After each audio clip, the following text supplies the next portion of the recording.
Deivison Figueirdo is in Bantamweight right now, and really it's not looking good for him. After the Cheeto Vera fight, it seems to me that he is not championship material. He's just not. Part of that being because we haven't seen anything new from him. And every single fight that he's had in the UFC at Bantamweight was relatively close or low level. And let's be honest, Deivison Figueirdo was having a hard time beating Cody Garbrandt for the first round in that fight. If you have trouble with Cody Garbrandt at this stage in his career, I don't think that you're going to be champion material. And don't get me wrong, Cody Garbrandt is still relatively good, but he's kind of like a Neil Magny good, where he's more of a gatekeeper than anything. And looking at who else he's going to fight, I don't know who else in this division that is ranked above or below him that he's going to have an easy time beating like he did against Cheeto Vera. And if you don't agree with me, let's look at his most likely fights, from most likely to least likely. Jose Aldo, Umar Nurmagomedov, and Piotr Yan. And starting with Jose Aldo, honestly, Jose Aldo still looks like he's in his prime, more or less. At least when it comes to where it matters, such as his takedown defense, his leg kicks, and his speed. Even his chin, I would say his chin is good. Jose Aldo would be a nightmare matchup for Deivison Figueiredo. It's made even worse by the fact that Aldo does have a lot of physical advantages over him.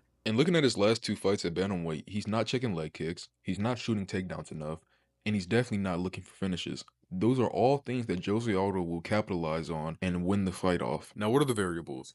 Well, like any other fight, power is a very important thing, and Deivison Figueiredo definitely has power, at least at lightweight. With his last two fights, it doesn't seem like he's a hard puncher anymore. And I think that in itself is going to be a very, very big setback for him. Because if there's one thing that we know about Figgy, if he can't submit you in round one, he's going to have to rely on his power. And if he doesn't have power at bantamweight, what does he have for Jose Aldo? Let alone the top dogs in the division. Now, moving on to Figgy versus Umar, I still think that Umar would absolutely wash Figueiredo in every aspect of the game. The ground, the clinch, and the stand-up. Especially we're talking about the same Umar Nurmagomedov that fought Corey Sandhagen recently. I think that Figgy has no chance at all. But like with any other fight, what are the variables? Well, with this matchup, I think the variables with this are Figgy's chin has not been checked, the same way that Cheeto Vera's chin has been checked. And like I said earlier, if Figueiredo does not have power like he did in flyweight, I don't see him knocking out Umar Nurmagomedov, who has never been knocked out in MMA.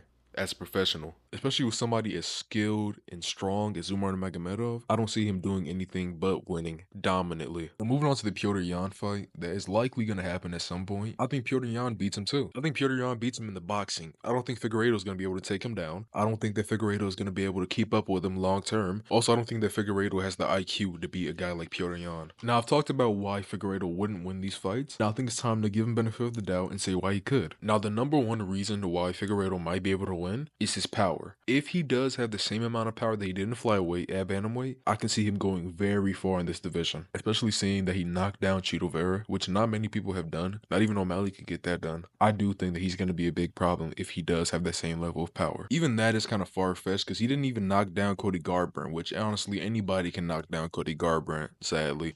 But then again, this is the MMA game. You never know what can happen, and I could honestly see Figueiredo hitting him with one clean shot and knocking him down, or rocking him and going on the submission. This is the hardest part about being an MMA fan, because you don't know what's going to happen. Figueiredo is known for having power. Umar has not been tested when it comes to getting knocked out or knocked down. So this is why I think I would never put this in my parlay or bet on this whatsoever, because there's too many things that are unpredictable about it. So all in all, I doubt that Figueiredo is going to go very far in this division, at least compared to the likes of everybody else, but I don't want to count him out just yet. There are a lot of reasons why this can go wrong, but a lot of reasons why this can go right. You know, I want to say thank you guys for all the support, even though I have no subscribers, no viewers, no anything. Honestly, you can probably tell I'm so new to this YouTube shit just from how my mic sounds, how I talk. I'm hoping right now that the more I do it, the better I get at it. You know, like with anything. So yeah, really all I have to say is, you know, thanks to whoever is watching this bullshit. I really do appreciate it.